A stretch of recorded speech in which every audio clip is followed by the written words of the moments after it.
opening day, King's Dominion, 1975, was a record day.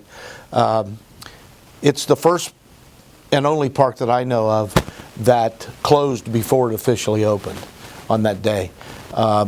When I arrived at the park at 6 a.m. opening day to get prepared, there were already lines from here out to Route 30. Lines were that long through the parking lot to the front gate. By 9 a.m. on opening morning, we had 52,000 people in the park. I-95 was backed up 10 miles north and south, both ways. 301 was backed up 10 miles both ways, and Route 1 was backed up 10 miles both ways. Bumper to bumper, stopped. We couldn't get any more people in. At 9 a.m., we had started letting people in early that morning, and the park was shoulder to shoulder. We estimated that we turned away, based on the traffic count with the state police and everybody, because we couldn't allow any more people in. I opened the park free and just let people come in because they were shaking the gates and they were going to riot if I hadn't. And we estimated that we turned away another 60+ thousand people who were on the highway who couldn't get into the park that day. So we had 52,000 people in by 10 a.m. I officially closed the park before I opened it at 9 a.m. and because I couldn't allow any more people in. So it was really a crazy day. The parking lots were full, off the roads, on the roads, everything. So the most difficult part was the Gerald truck stop was across the street, and Orrin Gerald was the owner, and he'd been asking us for 3-4 years what kind of impact we were going to have on his business. He came down 30 to turn into his truck stop, and the state police were out there, and they would not let him go into his truck stop, and they made him go out into this traffic down to 301 and come back around. And he didn't speak to me for about 6 months. He was so mad.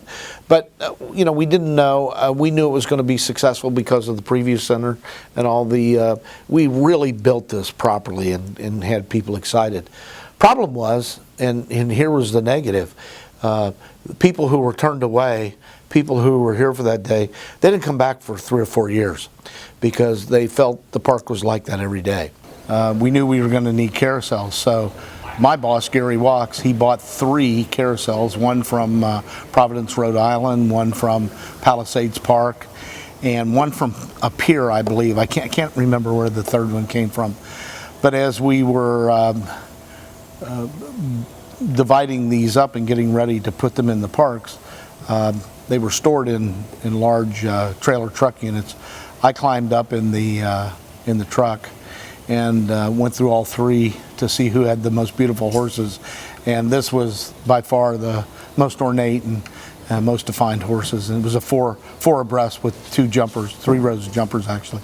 So I claimed this one for King's Dominion.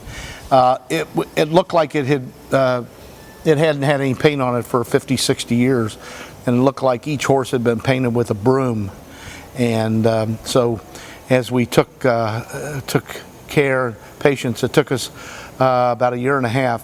We hired women locally from Hanover County, and they came in, they took dental technician tools, and they went in to all the finite carvings on the hair and the nostrils and the eyes, and they dug out all of those years of paint, those layers. Sometimes we found 40 and 50 layers of paint when they would cut back through the years where it just was painted over, so it had built up. And we took it all the way down to wood, and then we repainted it here with our team at the park, and you can see how beautiful it is today. I think we paid somewhere in the neighborhood of $150,000 for this carousel. These horses are probably worth anywhere from $75,000 to $100,000 plus per horse, so it was a good investment. Well, when we opened King's Dominion, it was it was a cornfield, and we planted all of the trees except for that stand of pine trees that are right around the Eiffel Tower. We had we had a turnpike in there. One of the areas that particularly needed a lot of shade, when we opened the park where the roller coaster, the Rebel Yell, is, that was called Candy Apple Grove. And we had large candy apples on sticks that were like lights. We had them on the ground. We had characters called Krabby Appleton, Squirmy Apple Wormy. These were all characters that roamed the park and interfaced with the guests. But there weren't any trees. That would have been a beautiful orchard, and I'm sure it is today. Well, first and foremost, it's hard to believe. I mean, it honestly seems like just yesterday, and people say that all the time, that we opened this park. I mean, it really does. To think, if you said 10 years or 20 years, I'd say, oh my gosh. But you say 40 years, I mean, who would have thought? First of all, that we'd still be here, and number two, that the park would endure and be such a treasure for the state of Virginia, which it is and has been. Think about all the people who have gone through here and have worked here. Not too long ago, I was in New York, and some businessman hollered, "Mr. Speigel, Mr. Speigel," and I didn't know who he was. I looked over, and, yes, and he goes, "Do you know who I am?"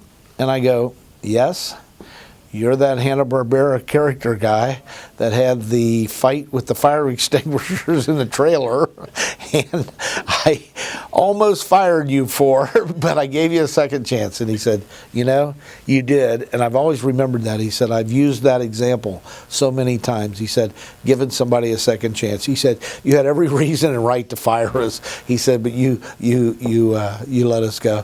And I said, "Yeah, what you didn't know, when I left that office, I went out and laughed for about 5 minutes."